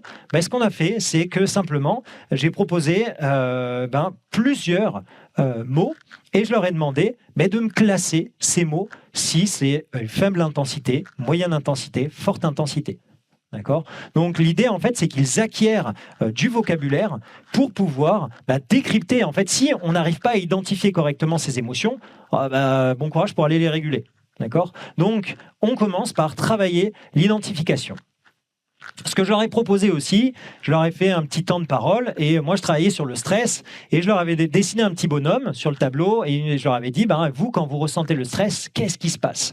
Ah ouais, moi je ressens une boule dans mon ventre, hop, je notais des choses, etc. Je faisais des petites représentations et à la fin, donc mon objectif aussi c'est de faire de la métacognition avec eux, c'est-à-dire de prendre du recul et pour que ils puissent comprendre comment ils réfléchissent et enfin voilà comment ils vivent leurs émotions et aussi comment les autres vivent leurs émotions. Et donc, ce qui était intéressant, c'est qu'ils ont fait le constat que, tiens, moi je vis le stress de cette manière-là, mais en fait les autres, ils ne le vivent pas nécessairement de la même manière. D'accord ? Et puis c'est intéressant de commencer à localiser pour que eux, ils puissent aussi, petit à petit, apprendre à reconnaître le moment où ces émotions émergent pour ensuite potentiellement agir dessus. D'accord ? Je réfléchis. Non, on avait fait stress, on avait fait essentiellement ça, mais voilà, on pourrait le faire pour toutes les émotions. Là, sur ce tableau, on l'avait rempli pour les 6 émotions primaires. D'accord, j'étais parti sur les émotions primaires, les émotions de base, mais on aurait pu élargir la palette, bien sûr. Les recherches menées sur ce type d'exercice montrent que plus on arrive à identifier correctement ses émotions, mieux c'est. En fait, c'est une capacité qui est primordiale pour la santé mentale, la santé physique, les relations sociales.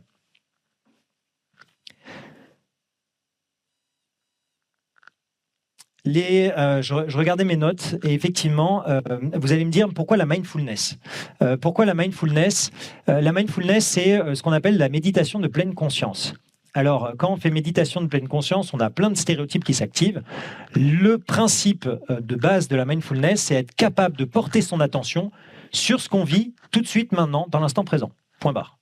Il n'y a rien d'autre chose. Il y a rien d'autre.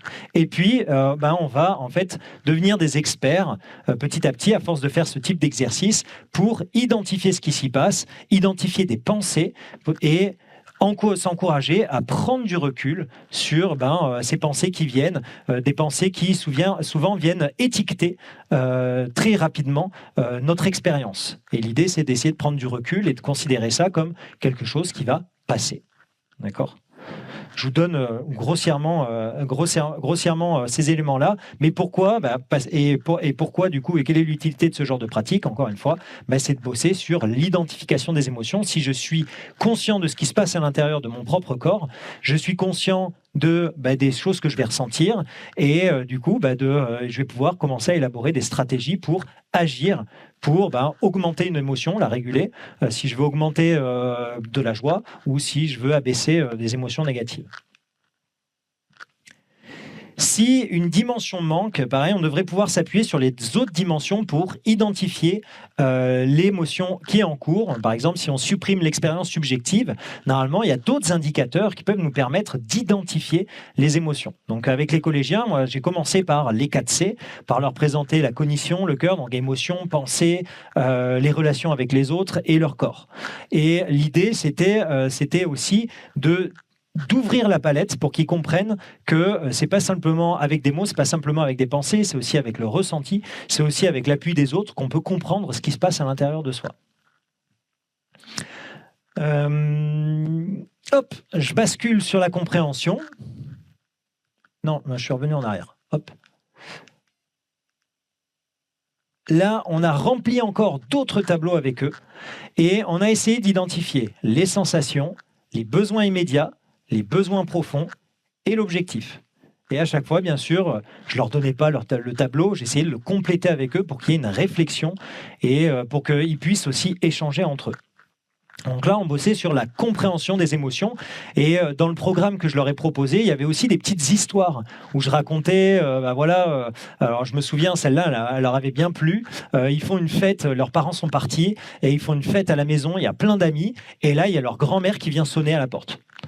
Et du coup, comment on fait pour gérer la grand-mère? À la fois, on n'a pas envie de la repousser parce qu'on l'aime, mais à la fois, il y a les copains aussi. Donc, et tout ça pour symboliser en fait l'arrivée d'une émotion et de se dire qu'est-ce qu'on fait? Est-ce que je vais tenter de repousser la grand-mère en sachant que potentiellement elle va revenir sonner, d'accord, parce qu'elle est venue, elle s'est déplacée, ou est-ce que j'accepte et j'essaie de la faire venir, de lui faire une place?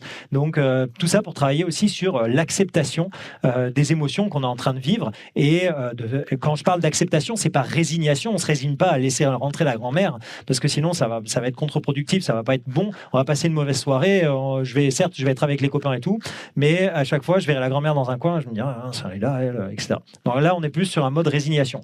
Acceptation, c'est de lui faire une place, c'est faire avec. Je bascule sur l'expression. Je guette le temps. Ça va. Je bascule sur l'expression. Alors, exprimer ses émotions pour, contre, c'est pas forcément évident. À une époque, on aurait plutôt tendance à dire qu'il faut garder les choses pour soi.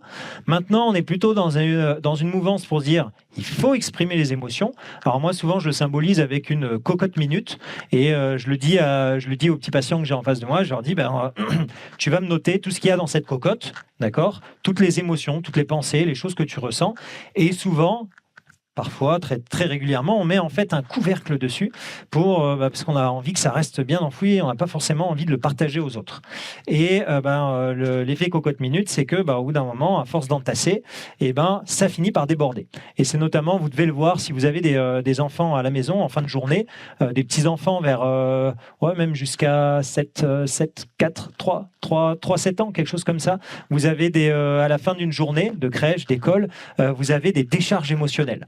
C'est parce qu'en fait, simplement, ils ont contenu toute la journée, parce qu'il y a une pression sociale, il y a le regard de la maîtresse, des copains, qui fait que on va garder pour soi, enfin, je dis pour les enfants, mais c'est valable encore pour les adultes, on garde les émotions en soi, et puis on oublie d'ouvrir le couvercle et de relâcher. Donc moi, je leur mets la cocotte et je leur dis, mais attention, tu sais, il y a un petit sifflet au-dessus de la cocotte, et ce sifflet, il nous permet en fait, c'est un signal qui te permet de savoir que ta cocotte, elle est pleine, quoi.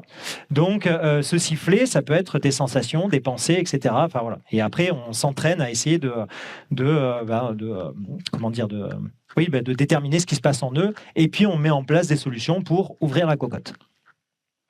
Alors, il y a plein de théories pour l'expression, pour le fait que exprimer ses émotions, ça peut être chouette, ça peut être bien. La théorie du travail cognitif, c'est en fait, on va réorganiser cognitivement les expériences et pour en faire un traitement plus efficace ou un oubli plus efficace. D'accord ? Donc, moi, ce qu'on fait généralement avec les patients en tant que clinicien, quand ils viennent et qu'ils nous racontent des événements traumatiques, moi, ce que j'espère qui est en train de se produire, c'est que d'une part, ils me racontent leur expérience, mais ils me racontent leur expérience dans un contexte positif, sécurisant, et qui fait que ils vont reconstruire ce souvenir, ils vont le retraiter, un peu comme quand on fragmente un disque, on enlève les informations un peu inutiles, on revient sur l'essentiel, d'accord ? Et j'espère que cette reprogrammation, cette réorganisation va être positive pour eux. La théorie de l'intégration sociale, c'est cette fois, c'est je partage mon émotion aux autres et en fait, en partageant mes vulnérabilités et ce que je ressens aux autres, potentiellement, je vais gagner en reconnaissance de ce que je suis en train de vivre et ils vont les autres, normalement, m'intégrer un peu mieux. Si je leur dis que je suis triste, ah oui, mince, qu'est-ce qui se passe, etc. On va avoir une réponse qui fait que je vais me sentir un peu plus intégré socialement. Je vous l'ai fait courte, je ne vous les développe pas, je vous fais vraiment une représentation globale. L'hypothèse de l'exposition, alors ça vient des thérapies d'exposition. C'est par exemple, donc j'avais un petit patient, lui, il avait peur de rentrer dans l'ascenseur. Il avait peur de prendre l'ascenseur. Qu'est-ce que j'ai fait avec lui ? J'ai fait une thérapie d'exposition et on est allé dans l'ascenseur ensemble. Alors on y allait par étapes. L'idée, maintenant même, on peut le faire avec de la réalité virtuelle. On vous met un casque et si vous avez peur des araignées, l'idée c'est de vous mettre un casque et puis de vous confronter du coup à ce qui vous fait peur. Donc avec le petit patient, on est allé dans l'ascenseur. Au début, j'avais un pied en dehors, un pied. Enfin voilà, lui il était à l'extérieur, moi j'étais un peu à l'intérieur. On discutait de la pluie et du beau temps. Ensuite, on a rentré à l'intérieur, etc. Petit à petit, doucement, en fait, je l'ai exposé de manière répétée dans un contexte qui est positif, sécurisant, pour que, au final, il puisse prendre l'ascenseur, monter et redescendre. Donc au début, il est monté, puis il est redescendu par les escaliers. Après, il est monté, il est descendu. On a fait plein de petites étapes pour petit à petit, en fait, diminuer cette émotion négative qu'il attribuait aux ascenseurs. Donc de la même manière, hein, si je vous expose à une araignée, que je vous la fais toucher, etc., petit à petit, bien sûr, très lentement, ou que je vous mets dans une pièce grande, en réalité virtuelle, on peut le faire dans une pièce grande avec porte-fenêtre, puis j'enlève des portes, j'enlève des fenêtres, je réduis l'espace pour travailler sur la claustrophobie. Enfin voilà, moi je suis là en soutien aussi avec mon patient et ça permet petit à petit de cette émotion négative que je ressentais à la moindre vue d'une araignée, en fait non, je l'ai vue, j'ai vécu des choses en lien avec cette peur-là et elle prend moins de place, prend moins d'importance. Allez, je vous fais faire un petit jeu que j'ai fait faire à mes collégiens. Je vous demande à gauche de fermer les yeux, d'accord ? À droite, gardez-les bien ouverts et pas de commentaires. Je vous laisse 3 secondes pour regarder une image, d'accord ? Ou même 2 secondes, pas plus. Donc vous êtes prêts ? C'est parti. Hop. C'est bon ? Je demande au groupe de droite de fermer les yeux, le groupe de gauche d'ouvrir les yeux. Je vous montre une image. 2 secondes. Soyez bien attentifs. OK. Vous pouvez tous rouvrir les yeux. Le groupe de droite, qu'est-ce que vous avez vu comme animal ? Girafe, éléphant, biche. Biche, éléphant, girafe. Est-ce qu'il y en a d'autres ?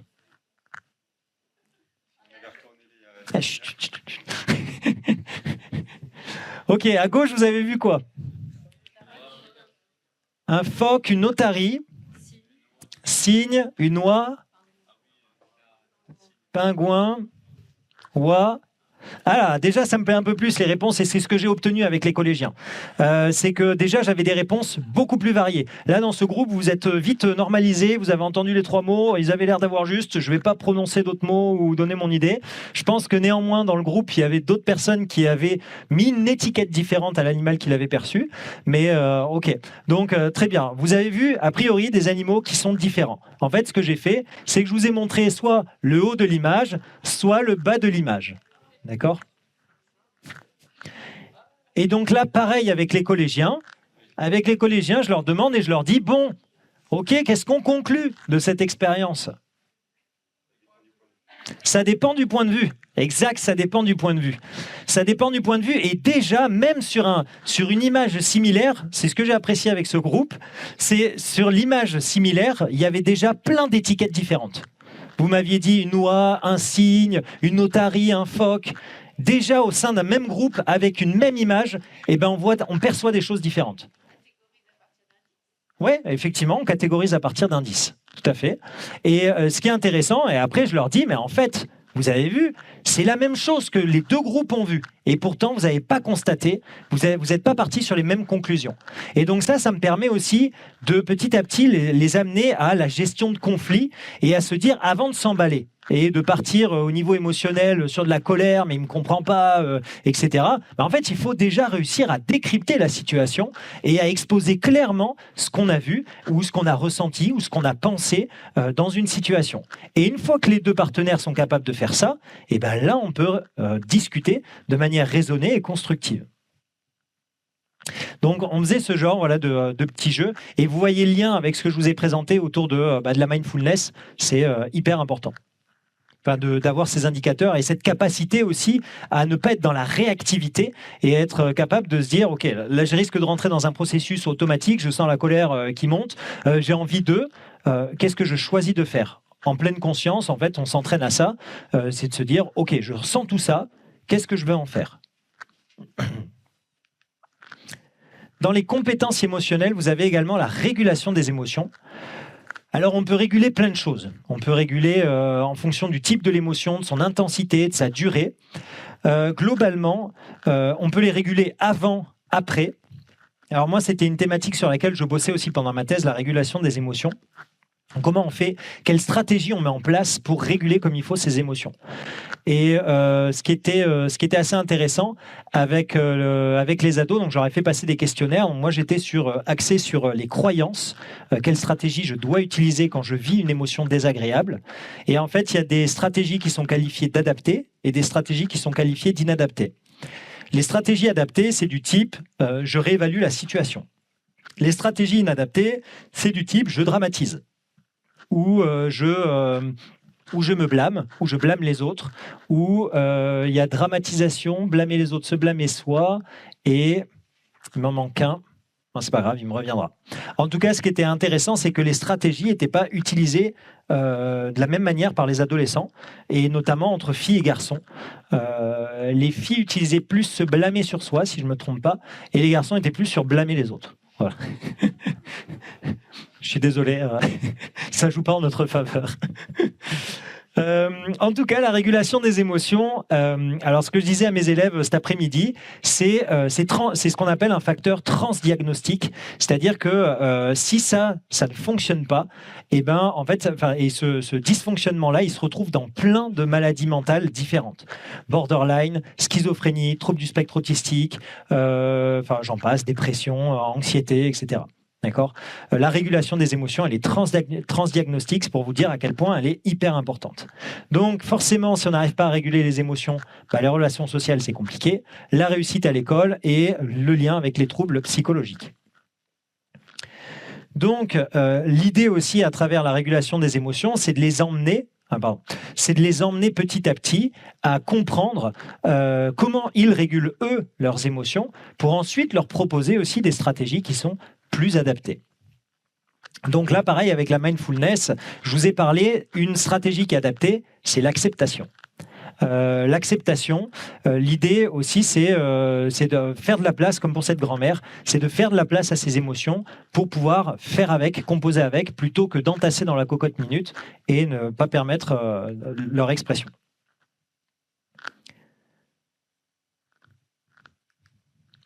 Je bascule enfin sur l'utilisation.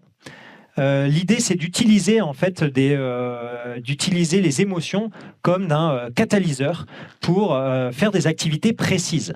En fait, vous l'avez compris peut-être quand j'ai évoqué la théorie de Fredrickson, les émotions positives, elles nous permettent d'ouvrir notre champ attentionnel et de prendre en considération d'autres éléments. D'accord, dans notre environnement, que ça soit visuel, mais aussi cognitif, mental, d'autres manières de concevoir, de me représenter le monde, d'accord, par exemple en échangeant avec quelqu'un, alors que les émotions négatives, elles ont tendance à focaliser sur un événement sur des détails, sur quelque chose de très précis. Et en fonction de ces connaissances-là, on peut se dire que, donc ça je l'ai attrapé dans le livre que je vous ai présenté, améliorer ses compétences émotionnelles, en fonction, vous avez une thématique, les auteurs ils se sont amusés à se dire, si on est dans une humeur plutôt positive, on aura tendance plutôt à essayer d'aller vers ce type de tâche, d'accord, parce que il y a une adéquation entre mon humeur et la tâche que je veux réaliser. D'accord. Et vous voyez que dans le négatif, corriger un texte, remplir sa déclaration d'impôt, on est sur des éléments très précis en fait. On va être sur des cases, on va pas être en mode je m'ouvre et voilà, je vais pas ouvrir mon champ attentionnel quand je vais remplir mes impôts. Vous avez d'autres illustrations. Alors, je connais moins bien, mais celle qui m'est venue pour l'utilisation des émotions, c'est la thérapie par le rire. D'accord. Je ne sais pas si vous avez déjà... c'est des thérapies où on se force à rire. D'accord. Alors, je ne connais pas plus. Je sais que ça existe, c'est tout. Nous, en mindfulness, que j'ai fait faire à mes collégiens, c'était simplement... alors, je peux les mettre dans une posture de pleine conscience où on ferme les yeux et on se concentre. Donc, je leur explique tout le détail, pourquoi on ferme les yeux, pour éviter des perceptions visuelles parasites, pour pouvoir se concentrer là tout de suite maintenant sur l'instant. Je leur explique aussi que je parle pas comme ça à cette vitesse, je parle plus lentement, je pose le son de ma voix, donc tout ça pour finalement qu'ils arrivent à mobiliser leur attention le plus possible pour que je les guide dans leur mobilisation de leur attention. Et ce que je vais faire avec eux sur ce type de pratique, c'est que je vais leur dire, souvenez-vous d'un moment agréable. Donc là, je les laisse fouiller, d'accord. Et puis vous allez essayer de déterminer dans ce moment agréable, je sais pas, les sons, les couleurs. Je vais vraiment les amener à essayer de composer une espèce de tableau mental pour leur dire, là, est-ce que vous ressentez aussi, en sollicitant ce moment agréable, et ça c'est la magie un peu de notre cerveau, c'est qu'il est capable de simuler des émotions, est-ce que voilà, cet événement agréable que vous sollicitez, vous pouvez le solliciter en fait à n'importe quel moment.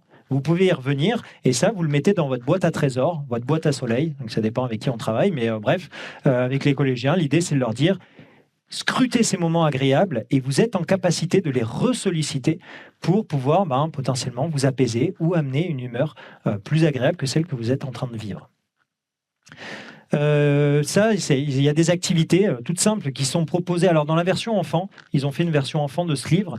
C'est des activités du type cahier de gratitude ou cahier des kiffs. Souvent, ça avait été popularisé comme ça. À la fin de la journée, je vais noter trois petits kiffs, 3 choses que j'ai appréciées dans la journée. Et l'idée, c'est pas que de les noter et d'en faire un inventaire, c'est que d'une part, je vais les noter et je vais essayer de prendre le temps de me remettre dans cette dans la posture, je vais essayer de faire en sorte de resimuler ce que j'ai pu vivre dans cette situation, d'accord, avant de m'endormir. Donc c'est bien, ça aide pour l'apaisement. Et en fait, le deuxième truc qui est chouette, ce que je dis à mes patients, c'est qu'au bout d'un moment, à force de répertorier, tu vas pouvoir identifier ce qui te fait du bien et ce dont tu as besoin. Et donc ça te permet de cartographier, de se dire tiens, ça fait longtemps que faire une partie de tennis avec papa, tu ne me l'as pas cité dans ton cahier de gratitude ou dans ton cahier des kiffs. Ça serait peut-être l'occasion de revivre ça avec ton père. Dernier mot, et puis j'aurai terminé. Juste pour vous parler pour vous dire que tout ça, tous ces concepts-là et tous ces petits exercices que je vous ai présentés, ça paraît un peu, pas miraculeux, mais on se dit, waouh, il y a plein d'outils, c'est trop chouette, on peut faire plein de choses. En théorie, ouais. En théorie, mais réussir à basculer toutes les théories qu'on a en laboratoire et de les appliquer sur le terrain, c'est pas évident. C'est pas évident. Il y a souvent un décalage entre ce qu'on a imaginé et ce qui se passe concrètement. Et puis surtout, il y a des exercices qui vont plaire à certains et qui d'autres vont pas du tout s'en saisir. D'accord. La pleine conscience, globalement, je les ai plutôt bien accompagnés. J'ai eu des retours. J'ai essayé de comprendre et de quantifier du coup. Est-ce que ça avait été acceptable comme intervention, qu'est-ce qu'ils en avaient retenu, j'ai essayé de quantifier, de comprendre ce qu'ils avaient vécu, et globalement j'ai eu de bons retours, mais il y a toujours des personnes pour qui la pleine conscience, ça les bottait pas, ou cet exercice-là, c'était pas terrible, ou alors tout simplement aussi, ils n'étaient pas disponibles au moment où je leur racontais tout ça, parce qu'ils vivaient d'autres choses à côté qui font que leur attention n'était pas tournée sur je vais prendre des ressources que le monsieur là il m'apporte. Donc voilà, ça peut être vraiment très difficile de faire ce transfert-là, et c'est pour ça qu'on essaie généralement de travailler avec, sur le terrain, avec les acteurs du terrain, avec les professeurs, avec les parents. On essaie vraiment de s'intégrer sur le terrain pour faire en sorte que ça soit pas juste trop théorique et qu'on n'arrive pas à amener à bien des interventions qui normalement pourraient leur faire du bien, quoi. Je vous remercie et puis je reste à la disposition pour vos questions. Non, c'est une estimation. C'est une estimation. L'estimation, c'était 160. C'est 60... attendez, que je ne me trompe pas, c'est 70. Il y a un écart type. Il y a un écart et c'est 70-130, c'est les deux bornes. En dessous de 70, ça devient, ça devient limite. À savoir, ça me vient, j'en reparle, ça m'est arrivé de faire un bilan pour une patiente qui avait 21 ans, et en fait, je suis tombé sur un QI total proche de 70. Donc il y avait un retard, il y avait une déficience intellectuelle. Alors, on n'appelle plus ça déficience intellectuelle, on parle de handicap intellectuel. Et en fait, j'étais assez surpris. Alors, c'est après de nombreux bilans que j'ai pu réaliser, mais ça peut être effrayant de se dire, mince, comment on va annoncer ça à la personne ? En fait, j'avais rien à annoncer de particulier, parce que ce que je faisais à travers le bilan, c'était comprendre son mode de fonctionnement. Donc, ça n'a pas différé d'une personne qui a 130 ou 160. Et je me suis surpris à me dire, tiens, c'est marrant, quand j'aurais été plus jeune clinicien, je pense que j'aurais flippé et j'ai flippé parce que ça m'est arrivé de poser ce type de diagnostic et ça soulage les parents souvent qui me disent merci, enfin vous nous le dites, même si c'est douloureux à entendre, au moins on se dit pas que on se dit pas que c'est comment dire que c'est un problème de motivation, qu'il faut continuer à stimuler l'enfant. Non, il faut accepter qu'il y a des limites et il faut faire avec. Mais l'idée, c'était là où je voulais en venir. C'était de se dire que en fait, c'est pas si effrayant que ça et c'est pas, qu'on ait une performance haute ou bas finalement ou basse. Il y avait une question. Oui.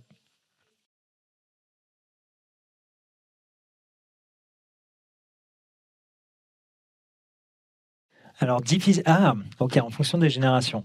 Je ne sais pas si j'ai fait ce genre de constat. Ça ne me parle pas. En tout cas, j'ai plusieurs réponses qui me viennent en tête. Une première, c'est que généralement, une personne anxieuse, il y a des manifestations claires sur, par exemple, quand je fais la mémoire de travail, il y a quand je donne des séries de chiffres, souvent l'émotion fait que ça prend de la place dans la mémoire de travail, dans le centre de tri de l'information, et ça va se mélanger. Les chiffres vont se mélanger, où va y avoir de l'oubli, où va y avoir même des séries que j'avais données avant qui vont réapparaître. Il va y avoir une espèce de parasitage. Ça, je le retrouve en fait tant chez les ados, enfants, que chez les adultes. Et je retrouve ces mêmes caractéristiques chez les adultes, d'aller chercher du regard le clinicien. Moi, il y a un côté, je l'attribue plus à de la personnalité. Et il y a une manière de traiter du coup un événement qui est stressant, donc avec la régulation des émotions. Donc voilà, ce que j'observe chez des enfants, des ados, je peux l'observer chez des adultes, c'est clair, mais en termes de différence du coup de génération, là comme ça, j'ai pas d'exemple qui me viennent où je me suis dit tiens c'est marrant cette génération. Alors ça fait, j'ai commencé à exercer en 2016, mais avant j'avais eu des stages aussi, beaucoup de stages en clinique, donc autour de 2013-2014, j'ai dû commencer à avoir mes premiers bilans. Du coup, je pense que j'ai dû faire plus de 500 bilans, voire un peu plus. Donc je pense avoir un bon recul. Néanmoins, j'ai une population qui est très spécifique. J'étais à Lyon, les bilans sont chers. Donc en fonction de l'endroit où vous êtes implanté, les patients qui viennent vous voir ne sont pas les mêmes. Donc c'est pas évident de faire cette translation d'une génération à l'autre. Et ce qui me vient, c'est une conférence de Olivier Revol qu'il avait donnée, où justement sur les différences de génération, et il disait tiens, c'est marrant, j'ai constaté que mes étudiants, quand ils m'écoutent, ils sont sur leur portable et en même temps qu'ils m'écoutent, en fait, ils vont rechercher certaines notions, etc. Ils sont en mode attention divisée, alors que nous, avant, on était sur un mode d'attentionnel qui était très focalisé sur ce que les personnes nous disaient. Et il y avait un de ses collègues qui avait fait une étude d'IRM et qui disait que d'une génération à l'autre, l'attention avait évolué et que les capacités des générations actuelles sont plus sur de l'attention divisée, alors que les générations d'avant étaient plus sur de l'attention focalisée. Je suis encore curieux de voir effectivement ce qui va se passer. Les neurosciences affectives nous montrent que tous ces travaux, développer les émotions, etc., ça peut être que bénéfique. Néanmoins, je suis persuadé aussi que les éducations qu'on a eues avant, peut-être qu'on a les éducations qui étaient plus restrictives en termes d'expression des émotions. Ce qui peut être ce que les études montrent, c'est qu'on avait des personnes qui étaient moins empathiques et qui étaient plus narcissiques. Alors, pour faire une société, je ne sais pas si c'est ce qu'il y a de mieux. Néanmoins, ça confère aussi ça confère d'autres capacités que n'ont peut-être pas les enfants qui sont hyper empathiques. Je garde juste, je vous le donne, je m'appuie pas sur des études spécifiques, je vous donne un ressenti et mon avis à ce sujet. Et après là, on a eu des discussions avec des étudiants, c'était assez marrant. Ils nous disaient, dès que moi je vis des émotions, hop, je le partage. Et ils sont très connectés, ils ont plein de réseaux sociaux différents. Et là, alors, est-ce que c'est tous les ados qui réagissent de la même manière? En tout cas, là, cet étudiant, il me disait, ben, moi, paf, je clique et je contacte un copain, une copine, je lui dis ce que je vis, etc. Donc, ils sont beaucoup plus en capacité, peut-être que les générations précédentes, d'aller exprimer ses émotions. Et il le dit, ça fait du bien, c'est chouette. Donc voilà les petits insights qui me sont venus. Ouais. Mais je pense pas sur les. Alors, je suis pas un pro parce que les outils que j'utilise de Wechsler pour l'intelligence, j'arrive à faire un profil cognitif affectif. Du coup, j'utilise pas nécessairement de tests supplémentaires. Je pense que pour répondre à votre question, le test montrait que oui, il est très performant. Et après, effectivement, ce qui vient questionner, c'est qu'est-ce qu'il en fait d'un point de vue social pour manipuler les autres ou autres. Ouais, ça pose question. Mais c'est de l'intelligence, d'être capable d'utiliser ses émotions, de les identifier, d'aller identifier chez l'autre et ensuite de les employer pour servir à un objectif propre. Clairement, ça demande des capacités qui sont élevées. Après, de la même manière, quelqu'un de très intelligent qui qui a des dessins très narcissiques et qui utilise son intelligence, c'est de la même manière. Moi, je peux le quantifier. Après, ce qu'il va en faire, je ne peux pas dire. Enfin, si, je peux commencer à faire le tour de sa personnalité et essayer de comprendre ce qui l'amène à me voir. Mais après, je peux pas lui dire, c'est pas bien ce que vous faites.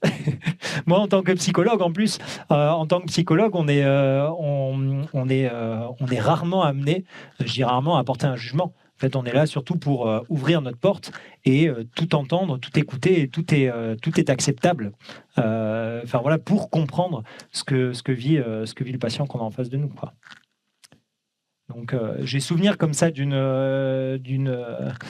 amie clinicienne qui me disait que son patient était venu et lui disait qu'il cultivait du cannabis. Et c'était un patient qui avait des difficultés au niveau scolaire.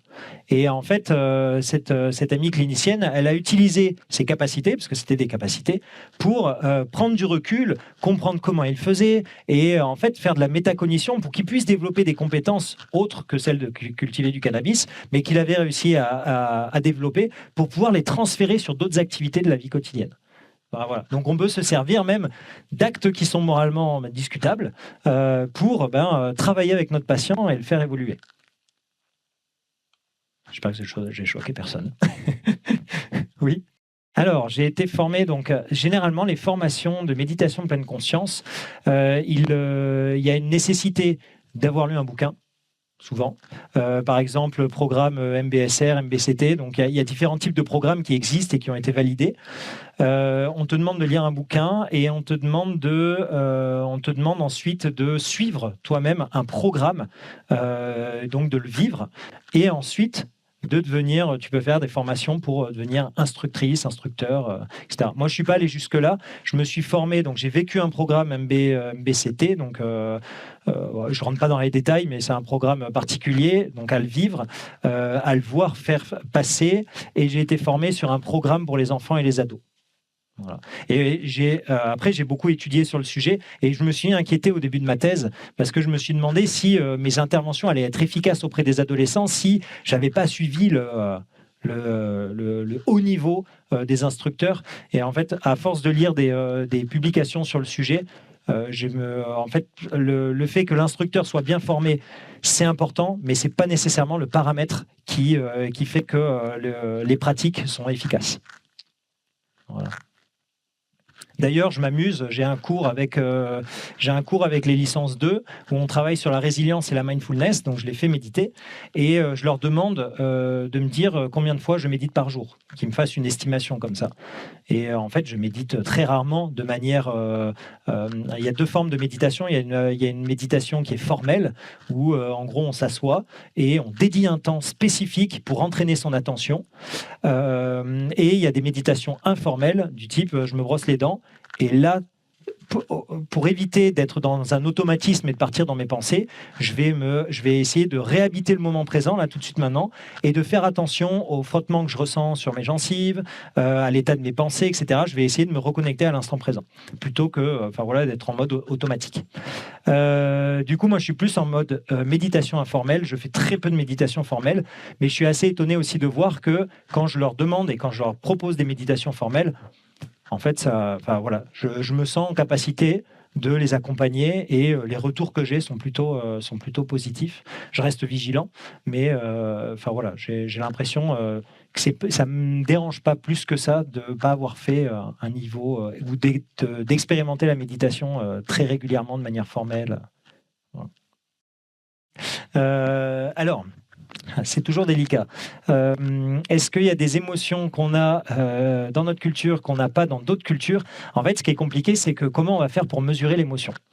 Si je demande à la personne de verbaliser l'émotion, oui, clairement, il y a des émotions différentes d'un pays à l'autre. Mais parce que le vocabulaire est aussi différent et du coup, des normes sociales et culturelles sont différentes. Par exemple, alors je fais le parallèle avec les Inuits qui sont... Alors, c'est peut-être pas les Inuits, mais c'est une population qui vit dans le Grand Nord et qui sont capables en fait de détailler plein de niveaux de blanc différents que nous, on n'est pas capable de détailler. Et chez ces populations-là, donc pour vous dire que le vocabulaire et l'expérience qu'on a, eux, ils ont une expérience, ils vivent dans du blanc très régulièrement, donc ils ont un niveau de détail et un niveau de conscience qui va au-delà d'une autre, quoi. Et ils utilisent des mots bien précis. Et de la même manière, cette population-là, j'ai pas envie de dire de bêtises, c'est la colère. Je crois qu'ils n'ont pas de mots pour parler de la colère. Je ne suis pas certain à 100% que ça soit la colère, mais en tout cas, voilà, je me souviens qu'il y a des populations qui n'ont pas le vocabulaire pour parler des émotions qui nous paraissent de base universelles, quoi. Vous avez des émotions, vous avez les Japonais, alors j'ai plus les termes exacts, mais les Japonais quand ils ressentent de la gêne face à une personne qui a un comportement bizarre, ils ont un nom pour cette chose-là. Vous avez les Espagnols, pareil, qui ont une émotion qu'on n'a pas. Il y a en anglais, c'est AW, je ne vais pas le prononcer parce que j'ai une prononciation horrible, AWE.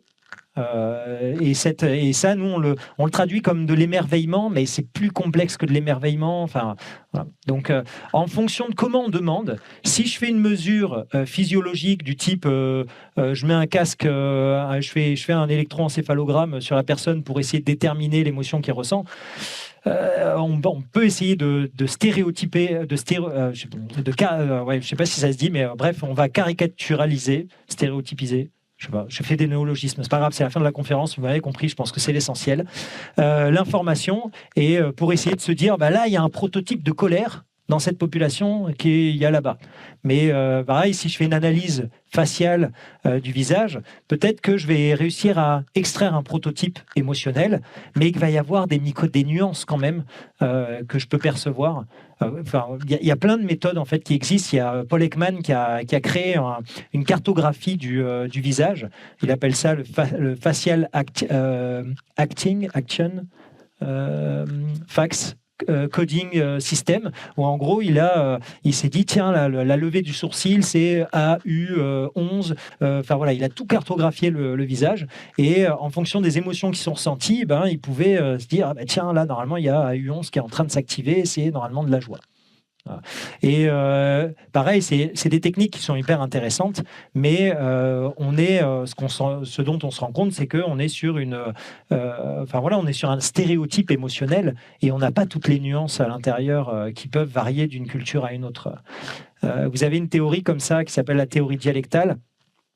En gros, les chercheurs ils prennent l'exemple de la langue en disant il y a bien une langue française, mais en fait au sein de la langue française il y a des dialectes. Et il y a des accents, il y a des différences, quoi. Donc oui, on a un prototype qui est peut-être commun, mais à l'intérieur, il y a des nuances qui sont hyper importantes à prendre en compte pour comprendre ce que vit la personne. Je vous remercie beaucoup pour votre attention.